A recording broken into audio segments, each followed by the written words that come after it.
Hello viewers, welcome to filmi craft. நான் உங்கள் அருண்.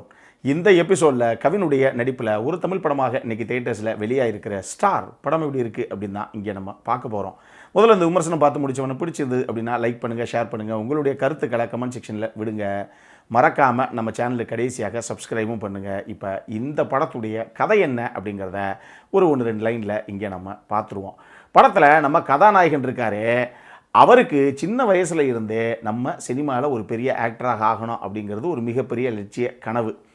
இது அவருக்கு மட்டும் இருந்தால் பரவாயில்ல. அவருடைய அப்பா ஒரு ஸ்டில் ஃபோட்டோகிராஃபராக ஒரு ஃபோட்டோ ஸ்டுடியோ ஒன்று வச்சுருக்காப்புல. வீட்டில் என்ன தான் எல்லா பேரண்ட்ஸ் மாதிரியும் இங்கே பாரு ஒழுங்காக இன்ஜினியரிங் டாக்டருங்கிற மாதிரி படித்து அந்த மாதிரி லைஃப்பில் செட்டில் ஆகிற வழியை பார்க்கணும் அப்படின்னு ஹீரோவுடைய அம்மா 1000 தடவை அடித்து சொன்னால் கூட அவங்கள தவிர அந்த வீட்டில் ஹீரோவுடைய அப்பாவாகட்டும் அக்காவாகட்டும்னு சொல்லி எல்லாருமே ஹீரோவுடைய கனவு எப்படியாவது நிறைவேறணும், அவர் ஒரு நல்ல ஆக்டராக ஆகணும் அப்படின்னு சொல்லி முடிஞ்ச அளவுக்கு எல்லாரும் ஹெல்ப் பண்ணத்தான் செய்கிறாங்க. கடைசியாக ஹீரோ தான் கண்ட கனவை நனவாக்குனாரா இல்லையா அப்படிங்கிறது தான் இந்த படத்துடைய மொத்த கதையை.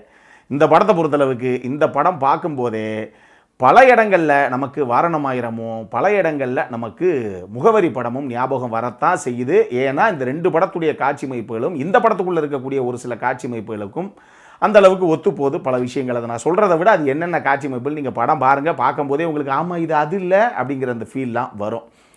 இந்த படத்தில் டயலாக்ஸ் ரொம்ப அழகாக ஒரு சில இடங்களில் ப்ளேஸ் பண்ணப்பட்டிருக்கு. குறிப்பாக ஒரு ஆணுடைய வெற்றிக்கு பின்னாடி எப்படி ஒரு பொண்ணு இருக்கா அப்படின்னு நம்ம சொல்கிறோமோ அதே மாதிரி ஒரு பெண்ணுடைய தோல்விக்கு பின்னாடி நிச்சயமாக எவனாவது ஒரு ஆண் இருப்பான் அப்படிங்கிற அந்த வசனமாகட்டும். எனக்கு உங்ககிட்ட ரொம்ப பிடிச்ச விஷயம் என்ன தெரியுமா? எப்போ நான் உன்னை ரிஜெக்ட் பண்ணதுக்கு அப்புறம் கூட நீ உன்னை ரிஜெக்ட் பண்ணலையோ அதுதான் எனக்கு ரொம்ப பிடிச்ச விஷயம்னு சொல்லி ஒரு கதாபாத்திரம் நம்ம ஹீரோ கிட்ட பேசக்கூடிய அந்த வசனமாகட்டும்னு சொல்லி ஒரு சில வசனங்கள் ரொம்ப இம்ப்ரெசிவாகவே இந்த கதையில் உட்கார வைக்கப்பட்டிருக்கு. கவின் முடிஞ்ச அளவுக்கு நீட்டாக நல்ல ஒரு பெர்ஃபார்மன்ஸை இந்த கதையில் இந்த படத்தில் கொடுத்துருக்கார் அப்படின்னே சொல்லலாம். அதுவும் குறிப்பாக மும்பையில் அந்த ஒரு பப்ளிக் ஃபோன் பூத்தில் இருந்து அப்பா கிட்ட பேசி கதறி அழுகக்கூடிய அந்த காட்சியாகட்டும், மொட்டை மாடியில் அப்பா கிட்டே எப்பா நான் ஒரு வசனத்தை பெரிய டைலாக்ப்பா நான் பேசி காமிக்கிறேன், அது கரெக்டாக இருக்கான்னு பாரு அப்படின்னு அப்பா கிட்ட பேசி காமிக்கக்கூடிய அந்த தருணமாகட்டும், கிளைமேக்ஸில் அந்த சிங்கிள் ஷாட்டை அவர் அழகாக ஹேண்டில் பண்ண அந்த விதமாகட்டும்னு சொல்லி கவின் டெஃபினட்டாக ஒரு ஆக்டராக அடுத்த கட்டத்துக்கு மூவ் ஆகுறாரு. ரொம்ப நல்லா உணர்ந்து அந்த கதாபாத்திரத்தை பண்ணியிருக்கார் அப்படின்னு தான் சொல்லணும். அதே மாதிரியே லாலையை நீங்கள் குறிப்பிட்டே ஆகணும்.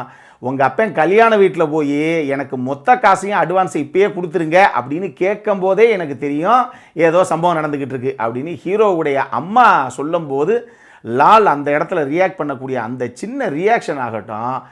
அதே மாதிரி நீ எப்போ ஆக்சுவலி தோற்று போன தெரியுமா, எப்போ நீ கண்ணாடி பார்க்குறத நிறுத்தினியோ அன்றைக்கே நீ தோத்துட்டடா அப்படின்னு மகன்கிட்ட அவர் பேசக்கூடிய அந்த டைலாக் ஆகட்டும்னு சொல்லி in terms of performance Lal ஒரு எக்ஸ்ட்ராடினரி ஆக்டரு. மலையாள படங்கள் பார்த்தீங்கன்னா தெரியும், லாலை இங்கே தான் இருக்கிறதுலே மட்டமாக யூஸ் பண்ணிக்கிட்டு இருக்கோம். அட்டகாசமான ஒரு பர்ஃபார்மர் அவர். இந்த கதையில் ரொம்ப நல்லா அவரை யூட்டிலைஸ் பண்ணியிருக்காங்க. அது நீட்டாக பர்ஃபார்மன்ஸில் வந்திருக்கு அப்படின்னு தான் நான் சொல்லுவேன்.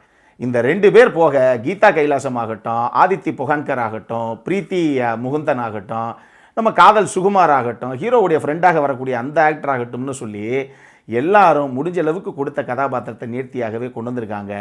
ஒரு ரொமான்டிக் ட்ராமா அப்படிங்கும்போது எப்பயுமே சொல்கிறது உண்டு, சினிமோட்டோகிராஃபியும் மியூசிக்கும் மிகப்பெரிய உயிர்ப்பாக இருக்கணும்னு. இந்த கதையில் அது இருக்குது. எழிலரசு அழகாக சினிமோட்டோகிராஃபியில் எந்த அளவுக்கு விஷுவல்ஸை ஸ்டன்னிங்காக கொடுக்க முடியுமோ அது அந்த அளவுக்கு நேர்த்தியாகவே அவர் கொண்டு வந்திருக்காரு. குறிப்பாக அந்த கிளைமேக்ஸ் சிங்கிள் ஷாட் ரொம்ப நல்லாவே அவர் கம்போஸ் பண்ணியிருந்தார் அப்படின்னு தான் சொல்லணும். ஹீரோ முதல்ல அந்த காலேஜில் ஆடக்கூடிய அந்த பெப்பி நம்பர் அந்த பாட்டாகட்டும், அதான் ஃபஸ்ட்டு பாட்டு நினைக்கிறேன், அந்த பாட்டாகட்டும், புதுப்பேட்டையுடைய ஒரு நாளில் சாங் இங்கே கொண்டு வந்து உள்ளே போட்டு 5 நிமிஷத்துக்கு ஒரு பெரிய சம்பவம் பண்ணி தியேட்டரையே ஒரு பெரிய வைப்பில் விட்டு அந்த மேட்டர் ஆகட்டும்னு சொல்லி யுவன் இந்த 2 விஷயத்தை நீட்டாகவே பண்ணியிருக்காரு. பேக்ரவுண்ட் ஸ்கோரிங்லேயும் ஒரு சில இடங்கள் எல்லாத்தையும் சொல்ல முடியலன்னா கூட ஒரு சில இடங்கள் டெஃபினட்டாக இம்ப்ரெசிவாகவே இருந்தது. அப்புறம் என்ன சூப்பராக இருக்கும் போலையே அப்படிங்கிற மாதிரி தோணுதா? அவசரப்படாதீங்க, மொத்த ரிவ்யூவும் கேட்டுட்டு அதுக்கப்புறம் எந்த காலம் வேணாலும் நீங்கள் எடுங்க. சரி, இதெல்லாம் ஒரு பக்கம். அப்போ அந்த படத்தை என்ன சார் பிரச்சனை அப்படின்னா, என்ன பிரச்சனை? படம் தான் பிரச்சனை. அந்த படத்தில் கதைக்களமாக பார்க்கும்போது ஒரு ஷார்ட் ஃபிலிமுக்கான கதை தான் இது. அதை வளவலா குளவலான்னு 2.5 மணி நேரத்துக்கு மேலே இழுத்து கொண்டு போய் அந்த அளவுக்கு இழுத்துட்டாங்க இந்த கதையை. ஒரு கட்டத்துக்கு மேலே நமக்கு பொறுமையே இல்லாமல் போயிடுது. ஏன் சார் இது என்ன ஃபீச்சர் ஃபிலிம் தான் பார்த்துக்கிட்டு இருக்கோமா இல்லை டிவி சீரியல் தான் பார்த்துக்கிட்டு இருக்கோமா அப்படிங்கிற ஒரு மோடுக்கு நம்ம போயிடுறோம். அந்த அளவுக்கு இழுத்து வச்சுருக்காங்க இந்த கதையை. இன்னொரு பக்கம் ஹீரோ எவ்வளவு தூரம் ஒரு பெரிய பேஷனாக தான் லைஃபே ஒரு ஆக்டராக ஆகணும், அதுதான் தன்னுடைய லைஃபு, தன்னுடைய கனவு அப்படின்னு இருக்காரு. அப்படிங்கிறத ஒரு தடவையும் ஆடியன்ஸுக்கு பயங்கர எமோஷனலி ஒரு இம்பேக்ட்ஃபுல்லான ஒரு விஷயமாக உள்ளே கொடுத்தோம் அப்படின்னா தான் ஆடியன்ஸுக்கு அது பெரிய கனெக்டை கொடுக்கும் அப்படின்னு நினச்சி ரம்முன்னு ரிப்பீட்டடாக பல சம்பவங்களை தேவை இருக்குதோ இல்லையோ ஹீரோ பல இடங்களுக்கு போவார், பல சம்பவங்களை செய்வார். அதெல்லாம் அந்த கதைக்கு பெருசாக ஒட்டுதா இல்லையா அப்படிங்கிறதெல்லாம் அவங்க யோசிக்கவே தேவையில்லை. ஆனால் இந்த விஷயமெல்லாம் இருந்ததுனா தான் ஆடியன்ஸுக்கு பெரிய கனெக்ட் கொடுக்கும் அப்படின்னு நினச்சி ரம்முன்னு அவங்களே தேவையில்லாமல் பல விஷயங்களை குத்தி எடுத்திருக்காங்க. ஒரு கட்டத்துக்கு மேலே சார் ஹீரோவுக்கு வலிக்குதோ இல்லையோ, ஹீரோ கஷ்டப்படுறாரோ இல்லையோ, எங்களால் முடியலை சார், அவ்வளோதான் சார் இந்த பாடி தாங்கும் அப்படிங்கிற ரேஞ்சுக்கு நம்ம வந்துடுறோம். இதெல்லாம் தாண்டி இந்த படத்தில் ரொம்ப மிகைப்படுத்தப்பட்ட காட்சிகள்ங்கிறது எக்கச்சக்கமாக அங்கங்கே இருக்குதுன்னு வச்சுக்கோங்களேன். உதாரணத்துக்கு ஹீரோவுக்கு மும்பைக்கு போகிறதே காசு இல்லை அப்படிங்கிற நிலைமையில் ஹீரோவுக்கு முன்ன பின்ன அறிமுகமே இல்லாத ஒரு நபர் திடீர்னு ஒரு டீ கடையில் வந்து ஹீரோ கிட்ட பேசிட்டு, தம்பி நீங்கள் மும்பை போகிறீங்க, இந்தாங்க கை நிறைய பணம் அப்படின்னு அந்த கதாபாத்திரமே பர்ஸ்லேருந்து பணத்தை எடுத்து ஹீரோ கைபுல்லாக கொடுத்து நீங்கள் போகிறீங்க, எங்களுக்கு சேர்த்து ஜெயிக்கிறீங்க அப்படிங்க. இதெல்லாம் எந்த ஒரு உருட்டு அப்படின்னு தெரியல. இந்த மாதிரி பல காட்சிகளும் இந்த கதைக்குள்ளே, இந்த படத்துக்குள்ளே இருக்கத்தான் செய்யுது.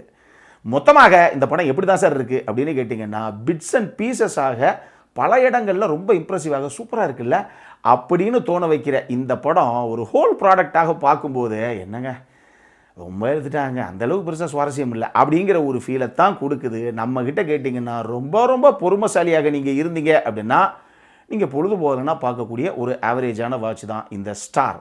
அடல்காரனை பொறுத்தளவுக்கு இந்த படத்தில் அப்படி எதுவுமே கிடையாது, ஃபேமிலியோடு உட்காந்து பார்க்கக்கூடிய படம் தான்.